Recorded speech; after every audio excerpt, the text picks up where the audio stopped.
ndenge tovandi boye toza na bisengo makasi ya komona bandeko na biso bakende bazongi toyambani na kati ya sale me soki bandeko balobi tolingi tovisite mabele na biso dimwe fo batikala kozwa visa ya bamboka yango epai bauti me soki awa akoma na frontière batuni ye alakisi passeport aza britannique esili akokota te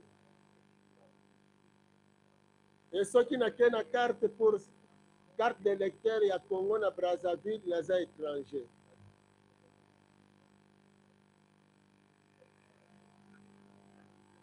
mais nakomema provision te po fumbwa na kendo lia na Brazza na manioko yango kaka na de account ata nake na Angola nakomema provision te ndenge moko mpe bandeko na biso ntango baye bamemi provision te po bazongi na mabele ya bakoko na bango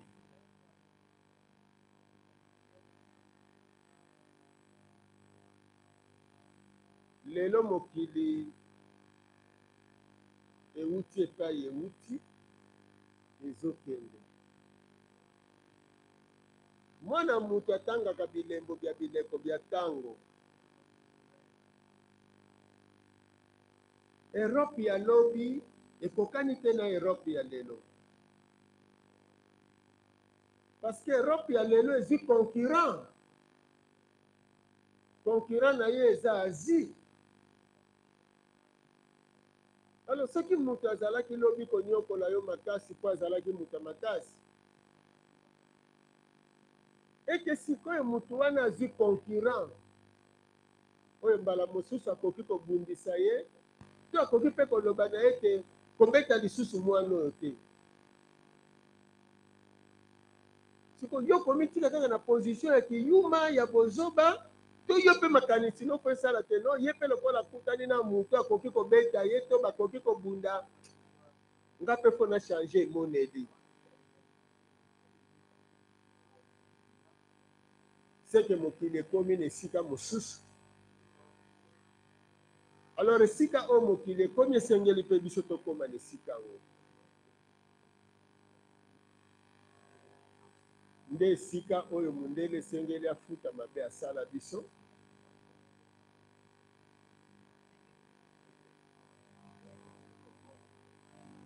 po biso mpe tozonga na badroit na biso bandeko na ngai masolo tozosolola lelo eza masolo ya motuya makasi kasi ti toza kosolola yango na pasi na motema po ezali masolo ya kovandela bakambi ya leta baambassadeur biso population barepresentant eza masolo ekoki kozwa biso vraiment parce que ezosenga baétude na baétude ya kovanda malamu mpona kotala ndenge nini ifo biso bayinde tobima na eta oyo tozali na yango me somo ya mandoki ya mondele ezokoba nano na bato ebele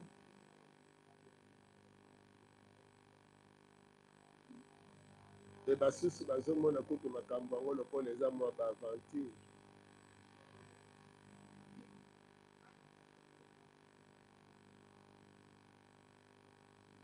kasi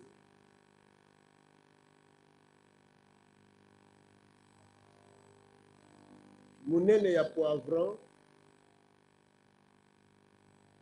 ebangisaka ndungu zinkende te pilipili ya moke po ayebelaki ye secret kaka lisese wana yango wana Corée du Nord pilipili ya moke azobanga États-Unis te po akomi poivron epai na ye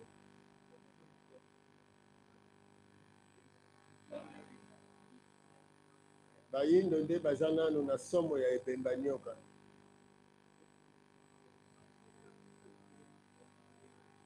mais oyo asi ayebi secret ya mokili akobanga lisusu occidentaux.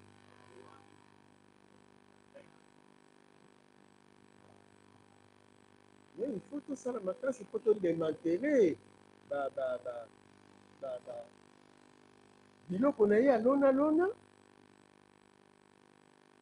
mpo tozonga solo bakolo mabele mpe bakolo bomoi.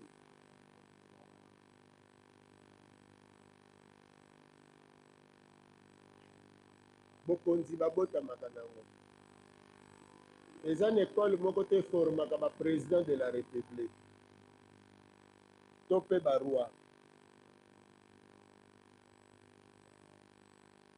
mais pasi lokola ndenge tolobaki lobi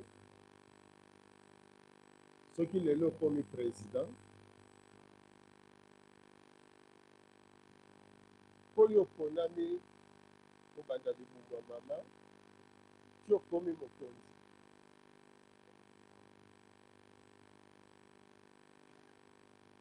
bokasi na yo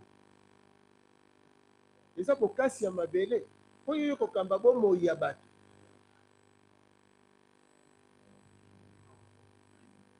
siko bokasi wana ekobimela wapi?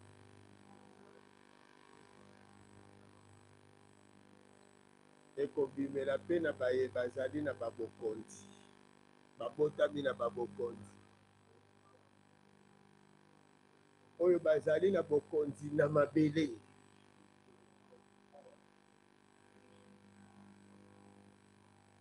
oyo azali na bokonzi na mabele oyo bakundela bakoko kolo mabele.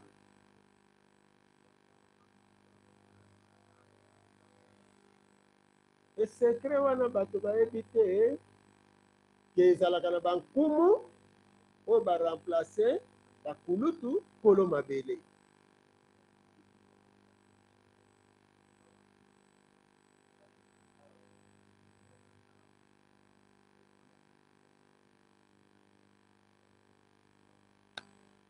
tokokondane te kasi to analyse. administration eza mukanda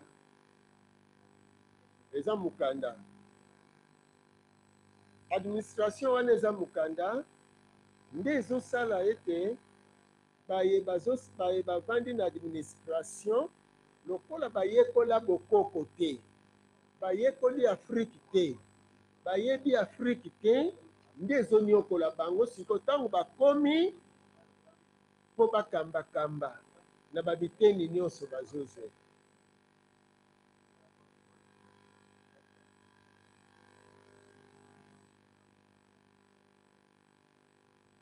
masolo na biso ekoki kozwa biso ata na basanza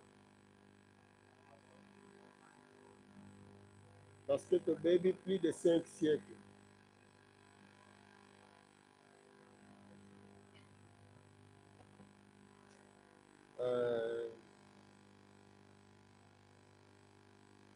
Économie na minoko na biso tobengi yango ekonzo.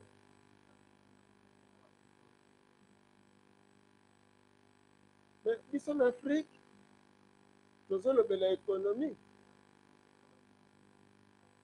mais tokoki kozala na économie ndenge nini parce que na ndako na bino mpo boloba ke économie ya ndako oza koéconomize se kozosala ekonzo quelque part.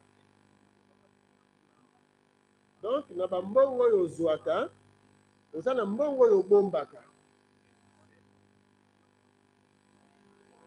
oza na biloko oyo ezosala bozwi na yo oza na biloko ezosala bozwi na yo ozali riche parce que oza na biloko oyo ezosala bozwi na yo na bakiti ndakisa ndenge tozalaka lelo na bakiti na banzungu na basani na bamituka na bandako wana bozwi na yo ekonomi na yo misolo na yo. sikoyo biso na bozwi na biso bayindo ata biki tosalaka te tosali sani te tosali kopo te tosali mandoki te tosali mituka te siko wapi bozwi na biso. matière première sous contrôle ya baimpérialisme. alors économie me babanke na biso eza na mbongo te Parce que lokola batielaka biso insécurité politique na bamboka,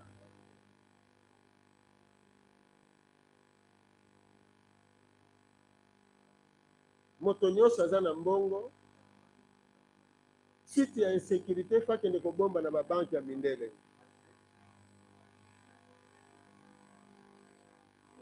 Soki boke kobomba na banke ya mindele, ezalaka susu ya korekipere te, eza mbisi obombisi ngando atalela yo.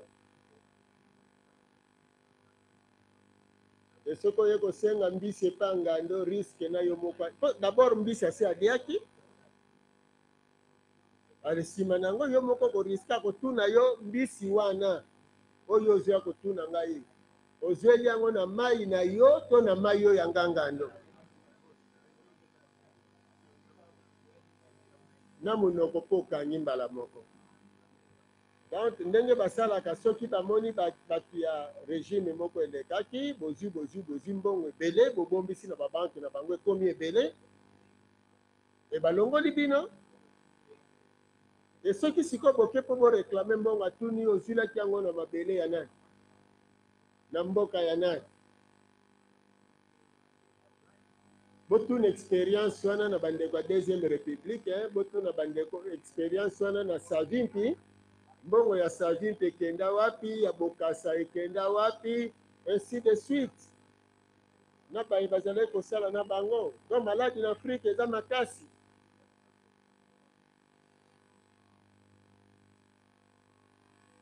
Toza na bambongo te na babanke. L'État pour à vivre,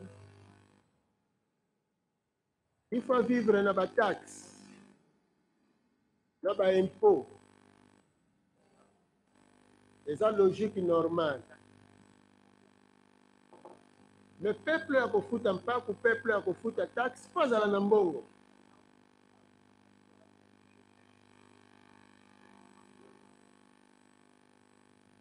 Mais si quand il y a un système mondial atiki, ils ont favorisé que peuple à la mbongo. Mais ils ont défavorisé peuple à la mbongo. Azanga mbongo.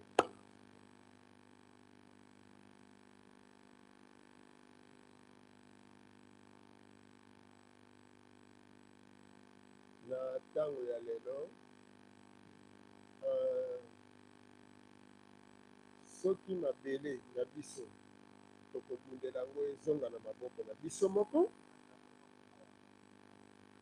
bokasi na biso ekozalela na boye. Wana tozobeta sete, tozobeta sete. Tango mabele eza ya biso, investisseur oyo aye akuti biso na administration na biso oyo eza na mibeko ezofavorize biso moko.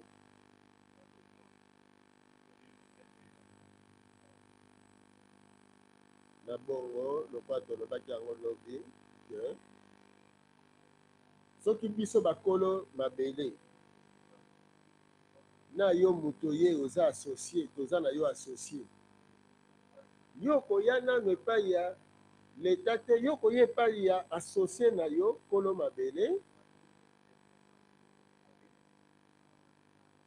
Sikoyo l'État nde témoin po l'État na biso, sikoyo administration na biso. Nga na tie mabele, yo tie machine.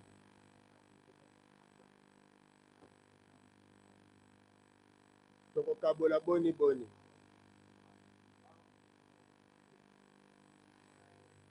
Parce que na mbongo wana soki lelo tolobi 35%, 35, 30% nde tokofuta ba travailleurs soit na taxe ya l'État. L'État se retrouve na taxe o biso tozofuta, et biso na misolo biso pe to bénéficier na yango, tokotia na babanke, na biso. Et biso lokola toza na bozwi tozosala force ya l'État tokocreye bausine ozomona parce que l'État te moto akocreye bausine mais biso bacitoyen ya mboka bato tokocreye usine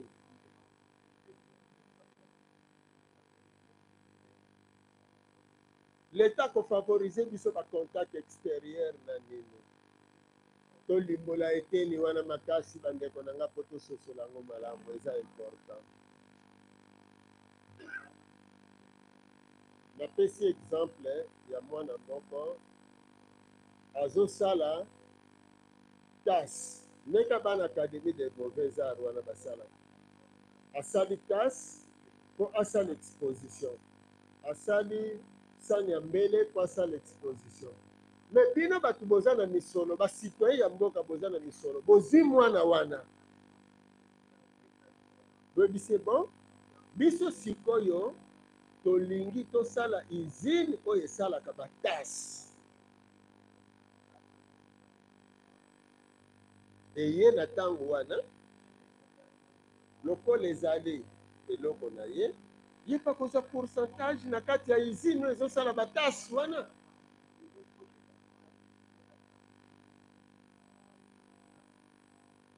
me lelo bazosomba omoni mindele bakei osali eloko na meme epa na bango eza kaka bongo yo osali eloko bato ya mbongo baye ya mboka na bango nde bazosala bausine ya babiloko me biso tozobenga bainvestisseur étranger baya mais soki investisseur aye azwi ye lokola travailleur na ye ouvrier bafuto salaire donc azwi bomengo na bino ekomi ya ye baumbu ya eteni ya Kintsuka awa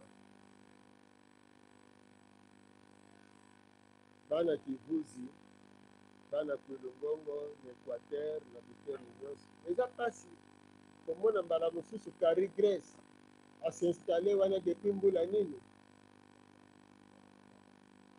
me biso bakolo mabele tozokende osala na Carrie Grace afutaka biso salaire biso bakolo mabele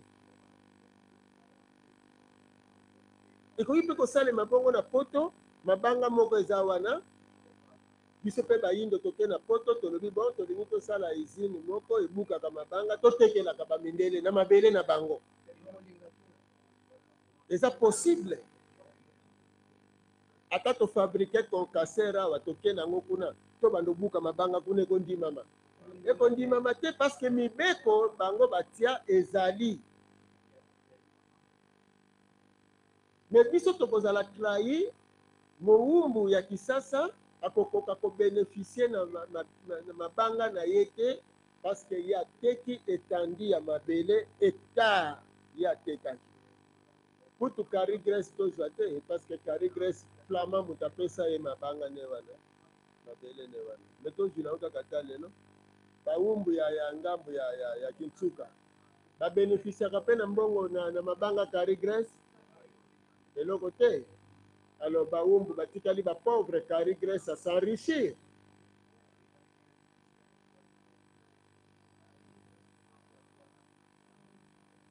donc kolo mabele oza pauvre bazwi yo na mosala me natuli motuna moko parce que biso balobaka na biso non soit disant toza baraciste toza bato mabe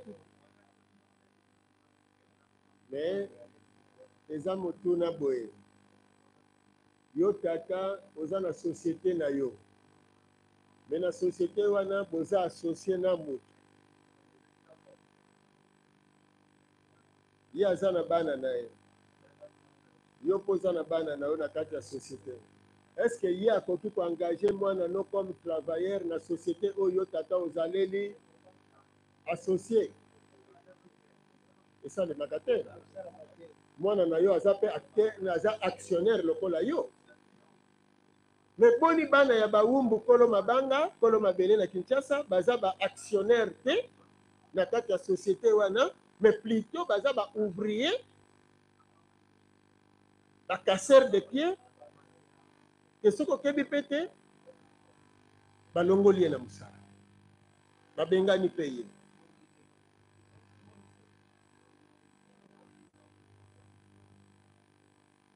ozolonela mundele koko na mabele na yo moko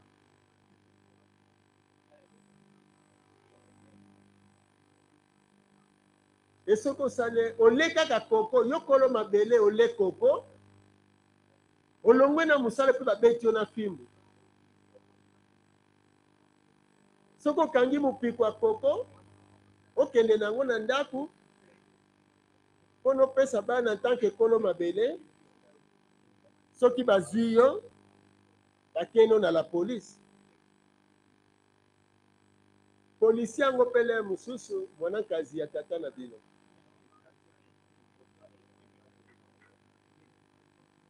boza na ye kolo mabele me yo obimi moyibi kolo mabele obimi moyibi mpe bakangi yo olali na kasho soki mobeko elobi ke 48 heures bakotindo na parke oke mpe parke osali mpe prison kolo mabele asali prison po ale koko oyo ye moko balonisi ye na mopaya na mabele na ye eloko ekangisisi ye eza nini mibeko eloko ebomi bondeko eza nini mobeko mpo na nini mobeko mpo mobeko wana mondele moto atiaki yango yo moto mwindo oye kaka koamplifie mpe kobongisela ye mobeko wana mpo na ekanga yo bien te me soki tokie na babilanga oyo kaka tosalaka mwanakazi na yo alekaki na bilanga na yo abuki koko kokende otike mpe na la polise na banzi te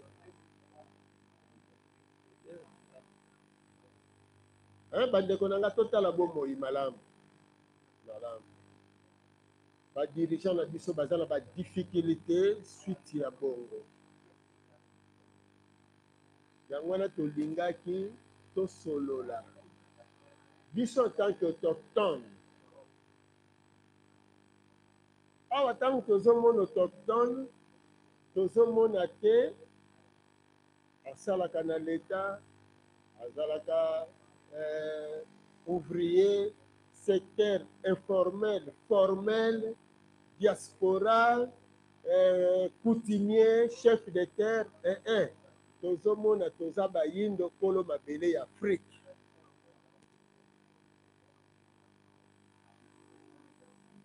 alors bana na biso tokoki kotikela bango bowumbu te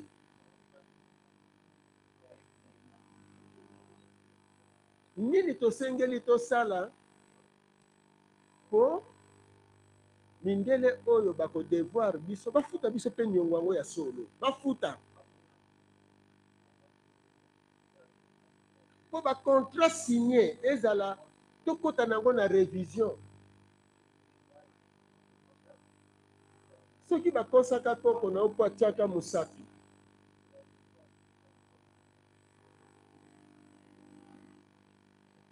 yo na ntango na yo osimbaka biki mpo na osigné nsima ya kotanga na bandi ezalaka bongo na contrat fo tanga nsima osigné alors koko na yo ntango atiaki mosapi seka atangaka te koko na yo bakosaki ye sikoyo yo intellectuel yo mwana génération lelo ye okotika document wana ekoba bongo to fo to revoir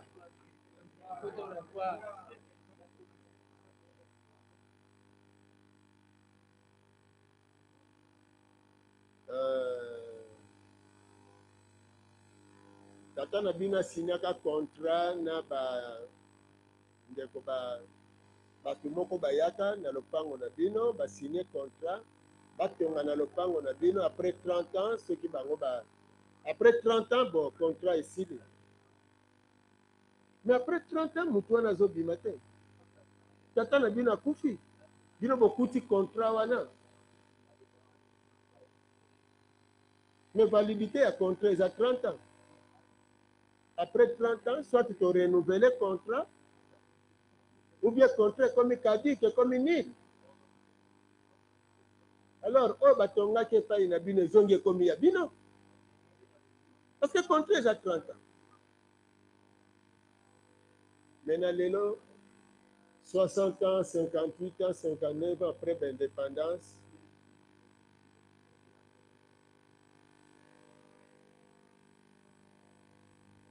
Acte des indépendances non respectés. L'impérialiste. Nous continuer à considérer l'Afrique lokola ba colonie na bango. Et ba dirigeant na biso lokola ba gouverneur ya ba colonie na bango. Biso ba kolo mabele to ko kondima ngo te. Biso population, biso peuple to ko kondima ngo te. Biso ba autochtone to ko kondima ngo te.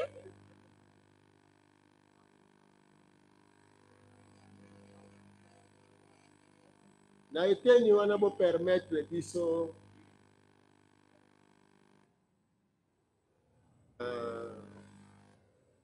pesaka mpe lokumu mpe longonia na baye bazozwa mikano ya malonga.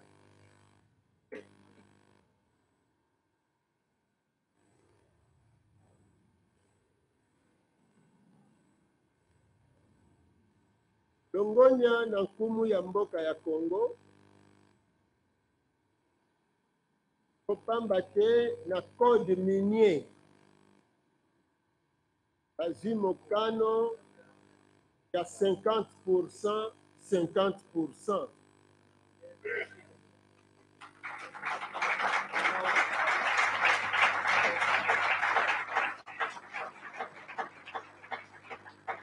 Mpe mokonzi ya mboka souhaite bana mboka bozala mpe bacteur, bozala mpe baexploitant ya baminere na bino, bosala basociété ya exploitation minière, bamerite longonia wana kopamba te ebele boyebi te code minier wana ndenge ezalaki kofonctionne.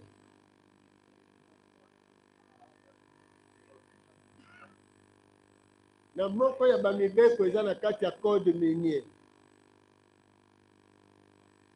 bato baye koexploite minere wana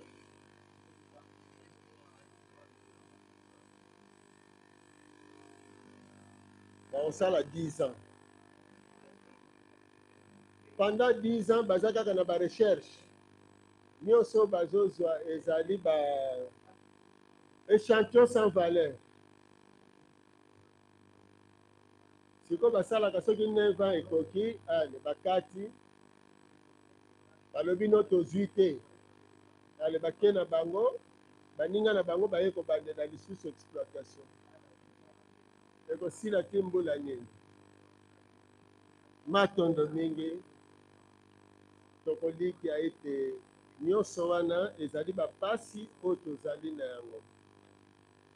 Longonia na Ethiopie, lelo Ethiopie azosala bachar de combat,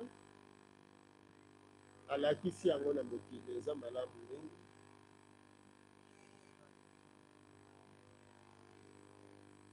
Elongonia na bandeko na biso ebele oyo bazobundela mpe Afrique.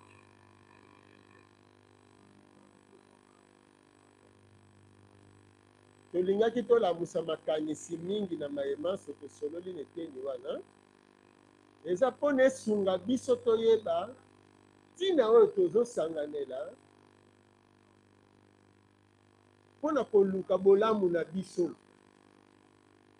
Potangu tokoloba révision ya constitution ezala te article oyo ezotala bokonzi ya mokonzi ya mboka, mais ezala constitution oyo ekosunga biso banso tomonana bakolo mabele, oyo ekosunga na bandeko bakende epermetaka bango koya na bamboka na bango librement.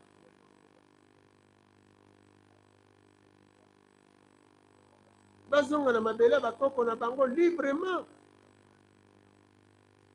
On ne permetaka bakonzi soki bakomi na bokonzi bazwaka soutien ya peuple non pas na kobetela bango maboko en tant qu'acteur na kati ya mboka. Biloko eza cher, toza kolela teknologie ya bachinois ezosalela biso biloko ezowumela te,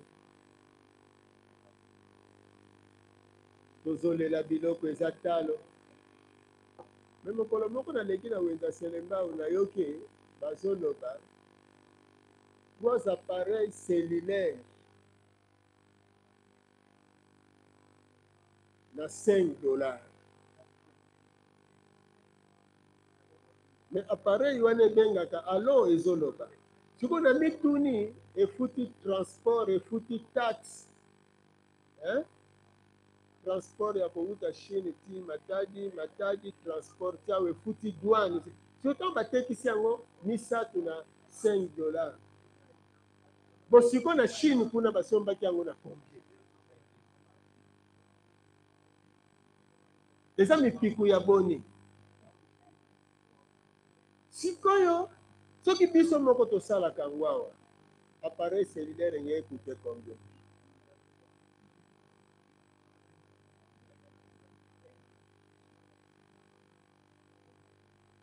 Est-ce que eza mabe tokota na monde ya invention? Mais force na biso eza wana soki tokokota biso mpe na mokili ya kokela. Mais il faut libérer liboso mabele na biso ezoka na maboko na biso. Il faut modifier la loi coloniale. Il faut tosungana ba intellectuel bandima ke bakangami na mibeko wana e biso tondima ke bango pe bakangami na mibeko wana biso na bango tokoma bomoko to revoir mibeko wana.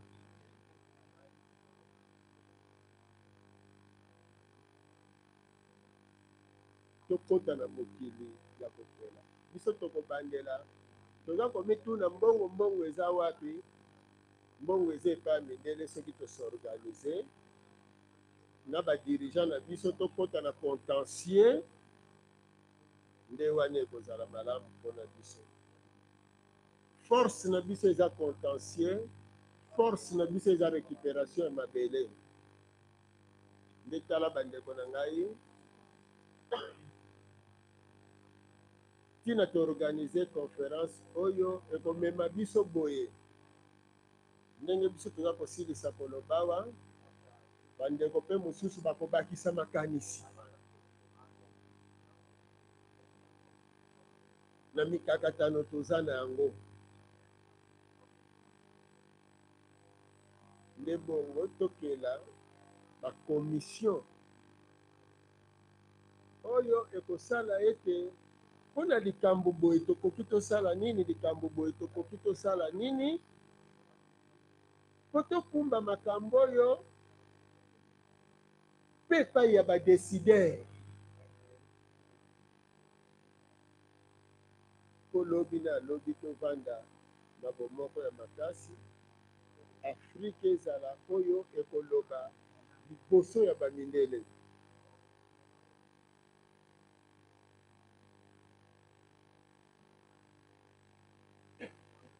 Kotango oyo badirigeant na biso bazotelema mpona kodefendre Afrique bakuta soutien na biso ya makasi na nyonso po ete bozokumisa Mao Tse-tung, Hirohito, Indira Gandhi, Kim Il-sung, kasi nabanda kaka na Mao Tse-tung oyo lelo Chine, lelo tozolobela Chine eza mboka makasi.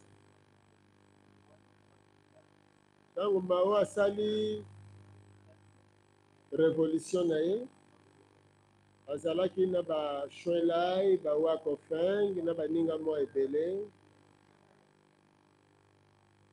bamemaki bachinois na esprit ya koloba ete Chine eza ya bachinois, ekobonga na bachinois,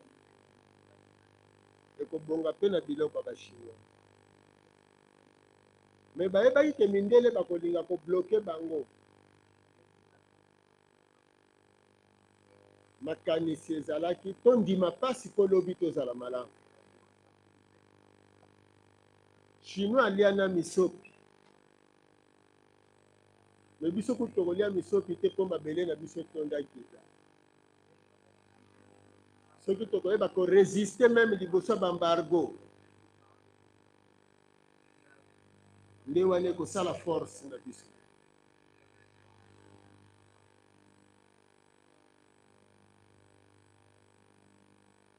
Exemple ka moko moke,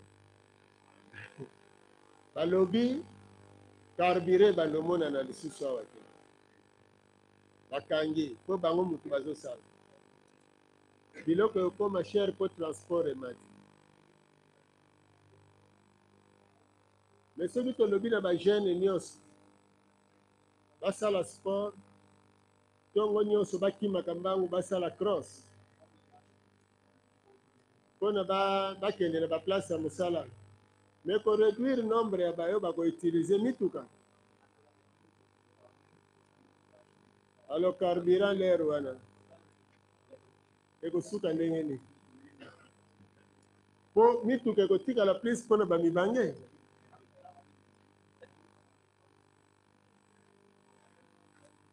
Mpe kumba biloko oyo ekowuta na bamboka. Masolo eza mingi. Bandakisi eza ebele. Kasi toyeba koresiste. Po lobi to défendre Afrique na biso. Po lobi mundele abanga biso. Tala tata mama ndeko. Ntango tokokoma na eleko ya mituna, tokoyanola kasi manake ezali bandeko mosusu bakointervenir nsima ya intervention na bango. Nde tokokota na eteni oyo ya bakomission mpona tosilisa na matikalaki lobi mpona eteni ya lelo lisusu tosukeli nano wana matonde mingi na bino basi.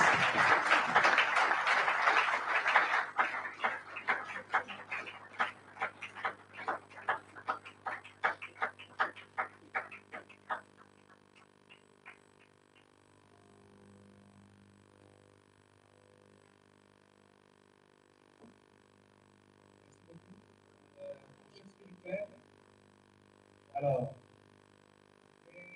l'intervention du chef militaire, nous allons passer à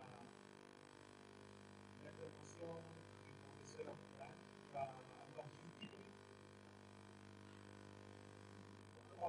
Il va avoir 10 minutes pour nous entretenir sur un sujet relatif au sujet principal de notre conférence. Mais avant d'arriver, nous saluons la présence dans la salle du représentant du directeur de cabinet du chef de l'État, Monsieur Elmo.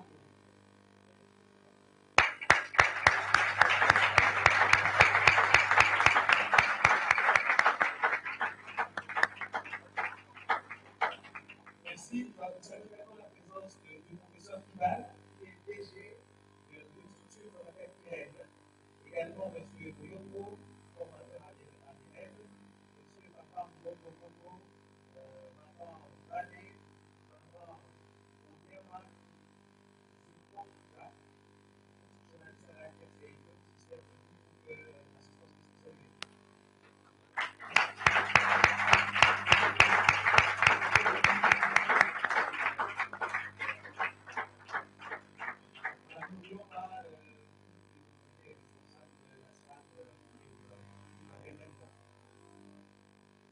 Nous saluons également la présence des chefs qui sont encore avec nous aujourd'hui.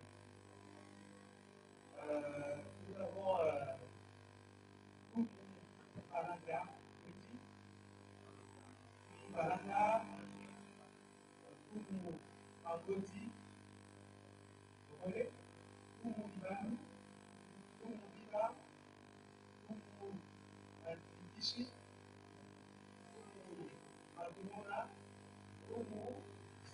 Soko, ici, Kumu Igeko, Kumu, Kalamba, Kumu Samu, Useko, Kumu Yomaka,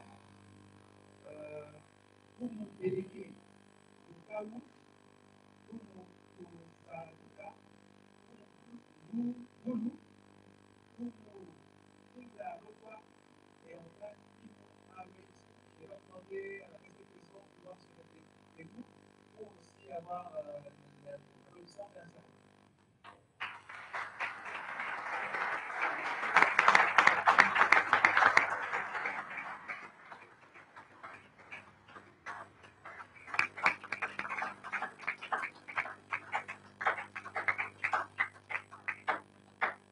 D'accord. Merci beaucoup. On va demander au chef de ce soir.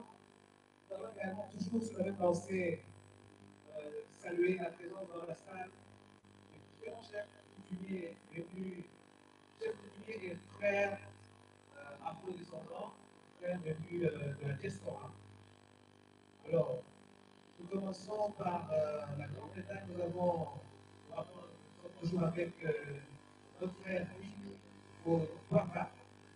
Nous avons Diego Samba, nous avons Tata Kepo, nous avons Tata Ampou, Tata Isano, nous avons Mikwa Zomaku, Mikwa Sisa Tino, Mikwa Sakayala, Mikwa Gobe. Voilà.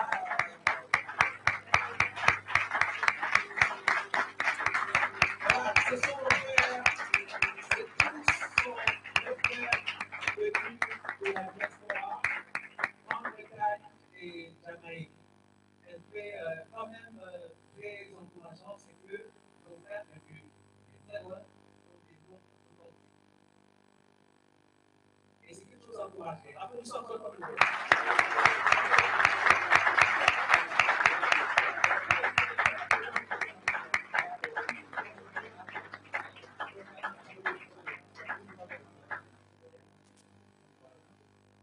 Nous avons également, nous avons également la présentation de Tata Goma.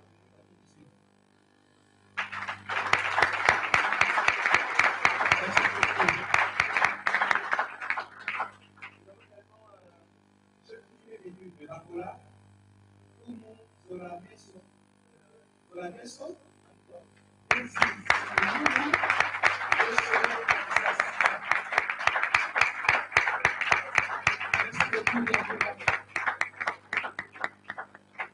Nous avons également dans la salle la délégation de chefs de Congo Brazzaville. Nous avons Kumu Malanda et Kumu Malanda.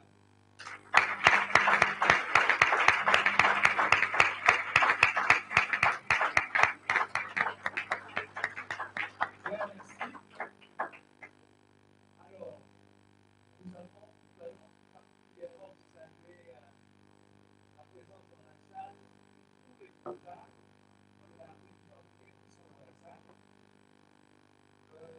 Il y a même souvent deux pays. Pour la RPC, nous avons le groupe à parler à la Toulou, élu au de la première province centrale, précisément le Rwanda. Nous avons. Dino Angola, wana bakengi mwanda. Kombo nde kokande.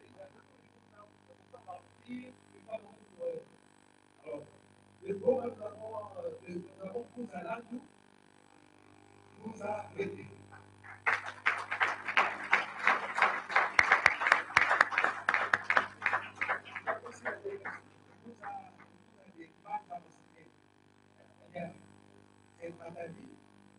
Nous avons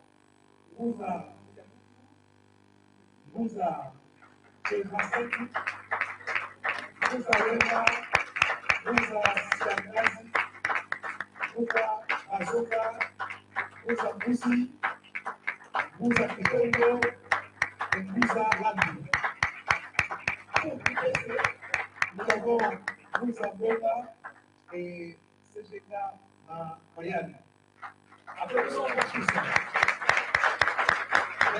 vous, je dois rappeler que c'est grâce à Ombouza que la religion africaine est là et on fait un énorme travail. Et c'est pour le salut de la race. Merci beaucoup. Nous avons aussi des gens venus de d'autres pays, notamment de l'Angola. Et on est venu dans la promesse de l'Angola. Pour les gens venus de l'Angola, nous avons Mandela, nous avons Kaouté, nous avons Afrika, nous avons Kéré, nous avons et enfin, nous n'achètons pas de demain. Voilà. Voilà. Et pour ça, à l'OSA, venu de Mazamé. Merci beaucoup. Merci beaucoup à tous. Nous avons maintenant les Kouza qui ont accueilli les autres Kouza de l'intérieur. Si je parle des Kouza de Kinshasa, je vais leur demander, parce qu'ils sont nombreux, je vais demander à tous les Kouza de Kinshasa de se pouvoir se mettre debout complètement.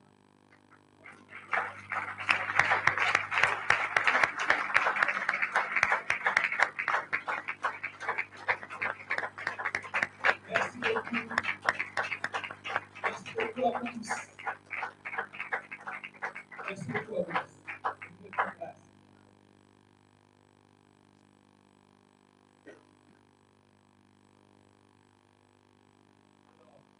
Maintenant, nous arrivons à l'étape de l'intervention du professeur Kiban que j'invite de prendre la parole ici.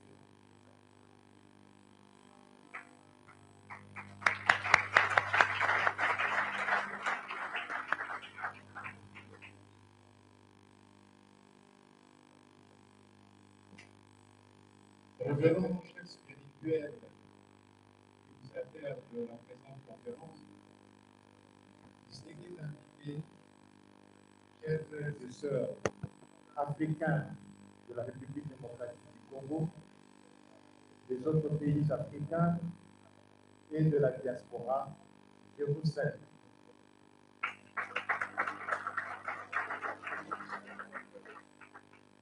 C'est pour moi un réel plaisir et un honneur de me tenir devant vous pour partager avec vous les réflexions de notre centre de recherche dénommé Institut de recherche et d'enseignement de la démocratie directe, IRED en sigle. Je remercie tout particulièrement le chef spirituel pour mon cousin de m'avoir invité hier soir, non seulement pour participer à ces assises, mais surtout pour placer mon petit mot. Chers frères et sœurs, le combat que les Congolais et les Africains s'engagent à mener est un combat de libération de la domination étrangère et de l'impérialisme.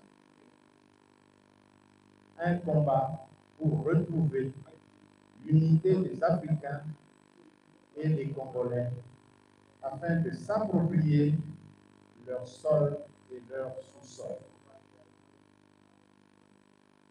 Dans la mesure où la politique est une sphère de la vie qui a de l'influence dans toutes les autres sphères de la vie,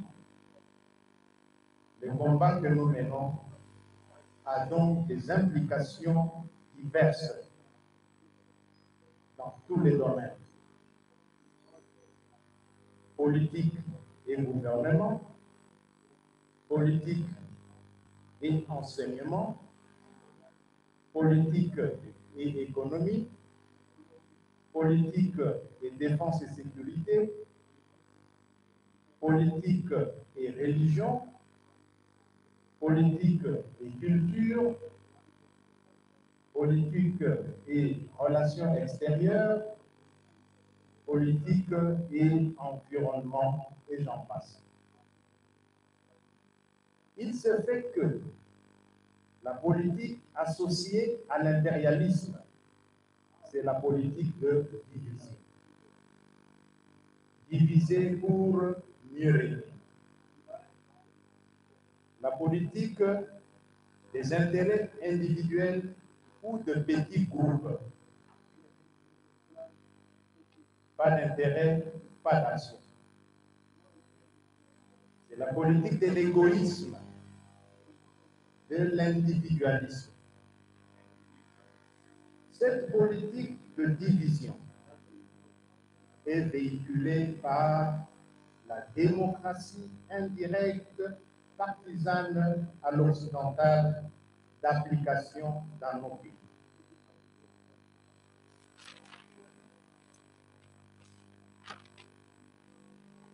Nos ancêtres n'avaient pas connu les partis politiques. Aujourd'hui, les fils d'un même pays, d'un même continent, sont divisés.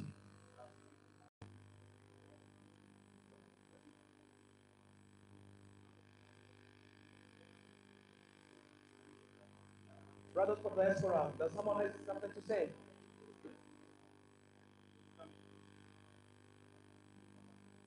Good, so you will start, you speak in English. Are you going to speak in English? Good, you speak in English, and afterwards, one of our brothers will translate in French.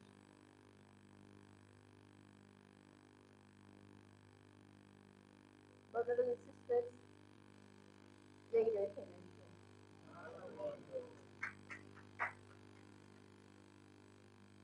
on behalf of the delegation from the UK, I must say we are very delighted to be here, to be sharing the message of unity, to be sharing the message of speaking in our history, not his history. Words are powerful. In our schools, we are encouraged to teach his history, his story. There is a need for us now to teach our story. A lot of the times in our schools in the UK and across the diaspora, and I'm sure here on the continent, we are teaching our children that we as African people did not exist. We created nothing. We invented nothing before Europeans came on our soil. Very often in our history books, we hear about the fact that Europeans came and discovered. I understand the word discovery to mean you'll find something new. When Europeans came to the Caribbean, the history books told us that they discovered. But my understanding is when they went there, they met on two main groups of people, the Caribs and the Arawaks. So they didn't find the empty space. The same way I believe when they came onto the continent, they talk about they discovered us. We were there. We had made our mark. I just want to advise and to say that we need to be careful of the words that we use and to break them down when we speak them. I was especially delighted when I first visited the temple and we were shown this school that's been built. Particularly delighted to hear of the fact that the young Être indépendant et libre.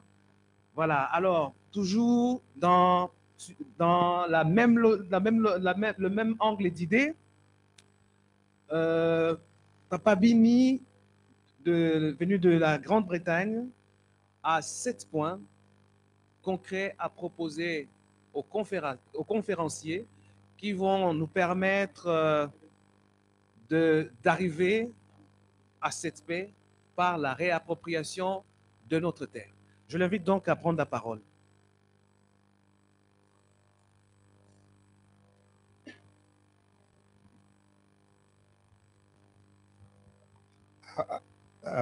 Greetings, brothers and sisters. I hope the points that I'm about to raise, I hope our translator got it right to the T.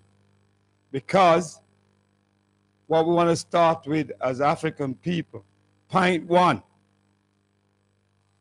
the indigenous African of this continent want to reclaim their land. That's number one. Number two, all mineral rights, minerals that you find on this land, whether it's timber, gold, or diamond, or cobalt, belong to the indigenous African of this beautiful continent. Point three, we're fighting for the United States of Africa, which is run by African people. And all the islands around our continent must return to its African indigenous people. Four, all our history, our true history of the indigenous people should be taught here on the continent. We have brilliant historians all over the African world who have laid down documents and books. And one thing I'm proud of, and I know we will assist, is Vuvamu, which Papa Nkusu is doing about the school. We will also provide all the information and the system of African spirituality. I never leave out voodoo, because that's in the Caribbean. We use the word voodoo a lot, voodoo. And when we talk of Africans, we talk about the indigenous African in North and South America and in Europe and the old diaspora. I think I'm at 4 now, 5. So the other thing that I would like to say to our chief, our indigenous chief, and all the Africans in the room, is start. Kasi tozali bongo na koyeba ete bakoko na biso deram de bandeja o nosso poder espiritual bapesa ki bongo ya solo na pete nyonso oyo ezali bongo puissance espirituelle aos colonos. Na ba oyo bayaki konyokola biso mindele. Mas nós africanos kasi biso baindo iremos lutar tozali bongo kobunda kati na itumba oyo se necessário soki kozala bongo e sabemos que iremos vencer. E sabemos que iremos vencer. Tozali na ilikia ete ya solo tokolonga kaka. Pois somos confiantes na vitória. Ete tangu nyonso to ilikia na biso yalaka ete kolonga do bem sobre o mal.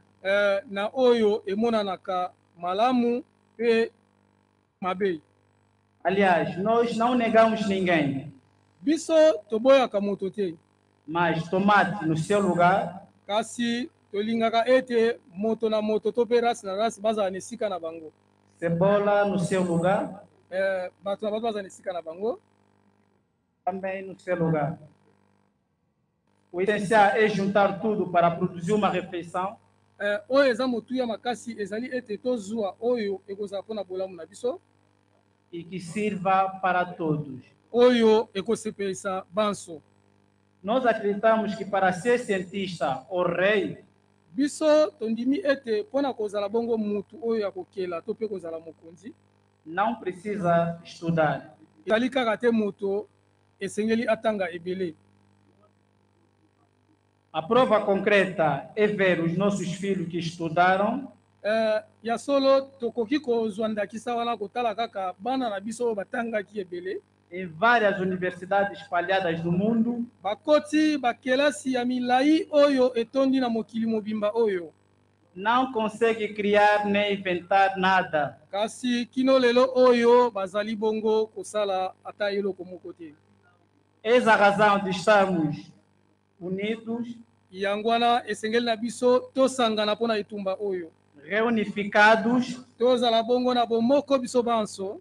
E restaurar a antiga aliança que tínhamos com o nosso Deus pungu tulende. Pe bongo toyeba kozongisa koyoka na oyo tozalaki na yango na tata oyo akeli likolo pe bongo na se. O Papa Simon Kimbangu, Tozala bongo na boyokani na Fumu Kimbangu. Salvador de todos os africanos. Oyo bongo ya solo batindilaki biso aya kobikisa bongo bayindo.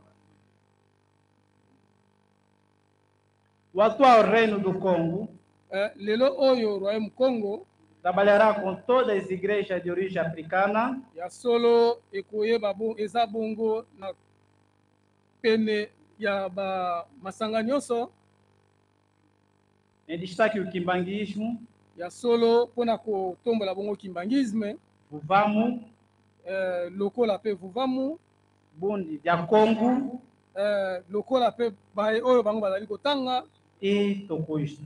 pe bongo na bongo.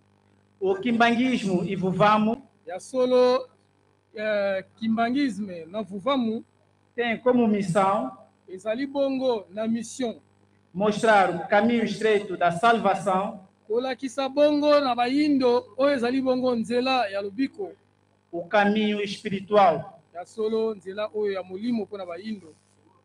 Neste contexto, Nde na bongo destacamos as três principais personalidades do Reino do Congo de Antótila. ya solo tozali kotalisa mai oyo ekosalemela bongo.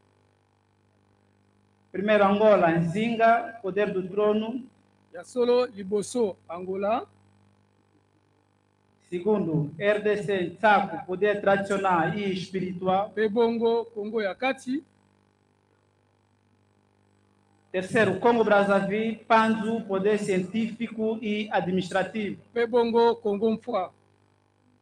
As três personalidades do Reino do Congo Ya solo soki bosangani wana esalami, são as pedras que suportam a panela para fazer funge. yango nde ekozala bongo nzungu oyo ekoyeba bongo kolamba biloko, Que na nossa língua Kikongo chamamos de macuco, matato, alambalangaluku. oyo tobengi bongo ya solo makuku oyo elambaka bongo biloko.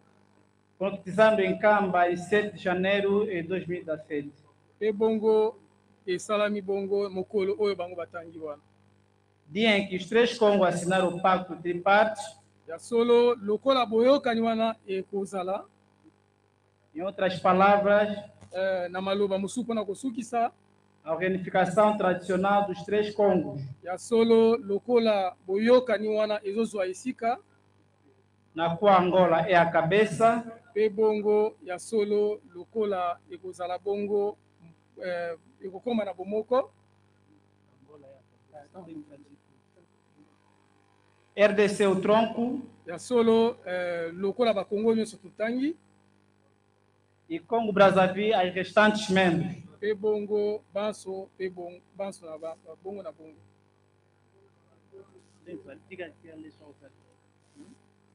Está compreendendo?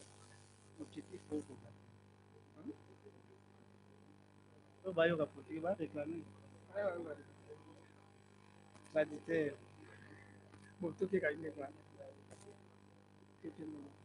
As três cidades do Reino Congo de Antótila são Os três. as três cidades do Reino do Congo são Ba ville misato oyo ya Royaume Congo ezali primeiro Mbanza Congo, Angola, Mbanza Congo na Angola, segundo Mbanza Ngungu, RDC, Mbanza Ngungu na RDC, terceiro Dolice, Congo Brazzaville. pe bongo na Doris Congo Brazzaville. O Reino do Congo de Antótila Royaume Congo ya Totila é composto por 12 tribos que correspondem à expansão dos 12 países. ezali bongo esangani bongo na 12 tribus oyo ezali bongo kotalisa bamboka 12. O Reino do Congo de Antótila, Royaume Congo ya Totila, as duas tribos do Reino do Congo são ba 2 tribus ya Royaume Congo ezali, as 12 tribus do Reino do Congo ba são 12 tribus ya Congo ezali, Nzinga, Zinga, Nsaku, Saku, Panzu, Panzo, Semi, Semi, Masamana, Masamana, Mamona, Mamona, ne Zulu Ne- Makeba, ne Zulu Makeba, ne Mayundi Mazulu, ne Mayundi Mazulu, ne Mbumba ne Nimi, ne Mbumba Nimi, ne Makongo, ne Makongo, Makenda Saba, Makenda Nsamba, e Nimi. pe bongo Nimi. Os 12 países correspondentes das 12 tribos do Reino do Congo são Ba 12 países correspondentes às 12 tribos do bamboka Reino do Congo. zombi na mibale oyo ezoko monisama Royaume Congo to ba tribu ya Congo ezali Angola, Angola, RDC, RDC, Congo Brazzaville, Congo Brazzaville, Gabão, Gabon, Zâmbia, Zambie, África do Sul, Afrique du Sud, Tanzânia, Tanzanie, Quênia, Kenya, Sudão, Soudan, Mali, Mali, República Centro-Africana République Centrafricaine e Camarões. e Cameroun. Os 4 patrimônios do Reino do Congo, Ba 4 patrimoine ya Royaume Congo, a moeda africana chama-se Nzimbu, mbongo oyo ya Royaume wana ebengama bongo nzimbu, a escritura africana chama-se Mandombi, pe bongo ekomeli ya Afrique ebengami bongo mandombe, a língua africana sabemos que é Kikongo, toyebi bongo nkota lokola biso banso toyebi. a religião africana chama-se Kintuadi. Pe bongo ya solo eza bongo na lisanga oyo ebengami Kintwadi. As 4 bacias hidrográficas do Reino do Congo tozali bongo na bamai oyo ya Royaume Congo. Os 4 rios que definem a divisão dos 4 grupos do Reino do Congo Ba 4 mai oyo ya Royaume Congo, vamos continuar.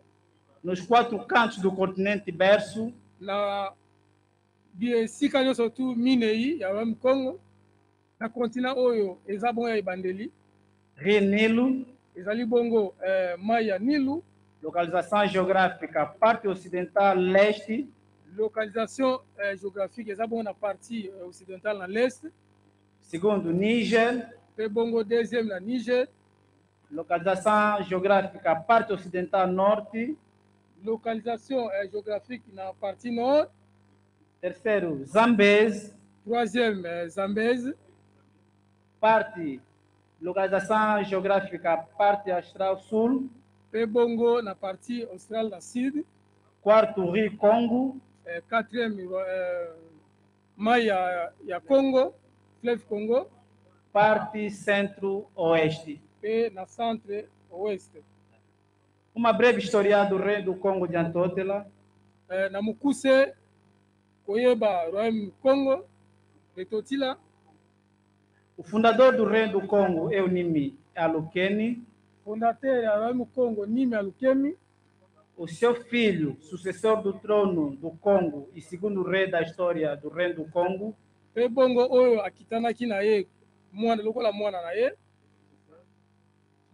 e sucessor, oyo alandaki ye, chamava-se Zinganku. kombo na ye ezalaki bongo ndenge kaka balobi wana. Kasi nzinga kuvu bayoki ti.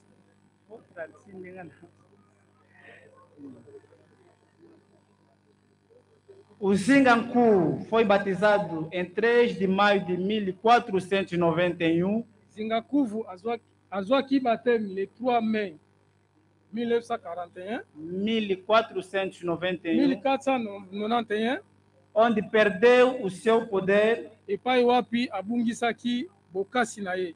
e quebrou o pacto com o Papa Pongo Tulembe. Pe bongo akataki bongo boyokani na nzambe oyo asikeli likolo na se.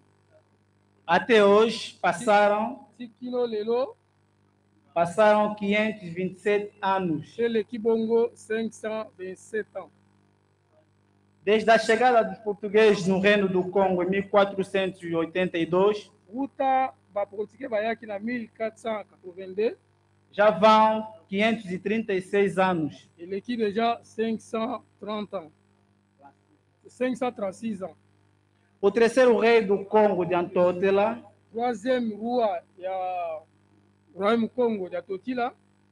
Quero dar uma observação, porque passaram tantos reis, mas nós consideramos o terceiro como o rei Vita Kanga. Nalingi natalisa nasaka observation moko po ete barua balekaki ebele kasi na bandika na roi Vitankanga.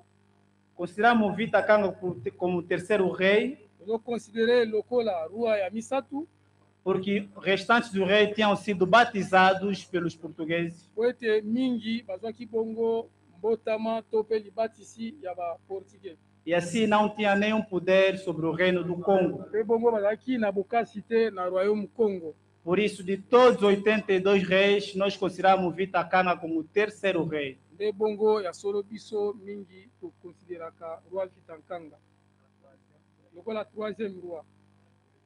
O terceiro rei do Congo, que é Vita Kanga, E troisième roi ya Congo Vitankanga. em 1665 morre na Batalha de Ambuila. Na 1665 akufaki bongo na bitumba ya Mbwila. A batalha de resistência entre o povo Congo contra os portugueses, Ezalaki bongo bitumba ya makasi liboso ya ba portugais. entre o povo Congo contra os portugueses. Ezalaki bongo bitumba makasi bana ya Congo pe bongo ba portugais. Desde esta data já vão 353 anos. Uta ya solo tango wana eleki déjà 306 ans. 353 anos. 356 ans. 353 ans. Como sabemos, Lokola toyebi cortar na cabeça do Totela Vita Kanga ete biso banso ya solo toyebi ete bakataki mutu na ye. e foi enterrado de frente da paróquia de Nazaré, da Igreja Católica em Luanda. Pe bongo bakundaki ye mutu na ye na liboso ya paroisse ya Église Nazaré na Luanda, na capitale ya Luanda. Quais são os objetivos do rei do Congo? Objectif ya Royaume Congo ya kinini? Refiro-me ao atual rei do Congo, que é o rei Nzolameso Antônio. Ya solo nali kotalisa sikoyo roi Nzolameso Antônio. Seus objetivos no seu reinado. Oyo bango bazali koluka Unificar todos os príncipes do reino do Congo espalhados em várias terras de África. kosangisa ya solo bana nyonso ya Felika oyo bapanzani na kati ya Felika. E identificar todas as tribos do reino do Congo em subcontrole do Totela. Pe bongo koyeba bongo ko-identifier moko na moko. Localizar os verdadeiros limites da cidade de Dumbanza, Congo. Localizar os verdadeiros limites da cidade de Dumbanza, Congo. Pe bongo koyeba bongo kota kati na boyebi maye oyo esengeli eyeba makati na Mbanza Congo.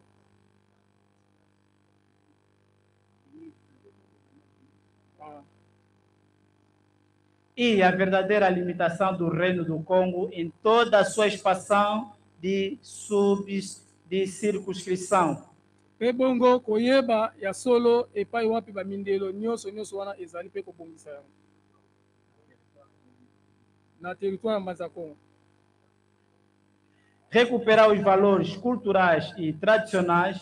Koyeba bongo ko récupérer oyo ezali bongo maye ya bokoko. Recuperar os valores da religião Congo. Koyeba ko récupérer oyo ezali bongo bonzambe ya Congo. Obrigado. Juntos para o crescimento do reinado Zombo Congo, reino do Congo. Pe totondi bino nyonso pona bokoli ya Royaume Congo. Para desenvolvimento e conservação da cultura Congo em Angola e em África. Pona kotombola bongo ya solo bokoko ya culture Congo pe bongo na Felika Mudimba. Obrigado pela vossa atenção. Totondi bino mingi na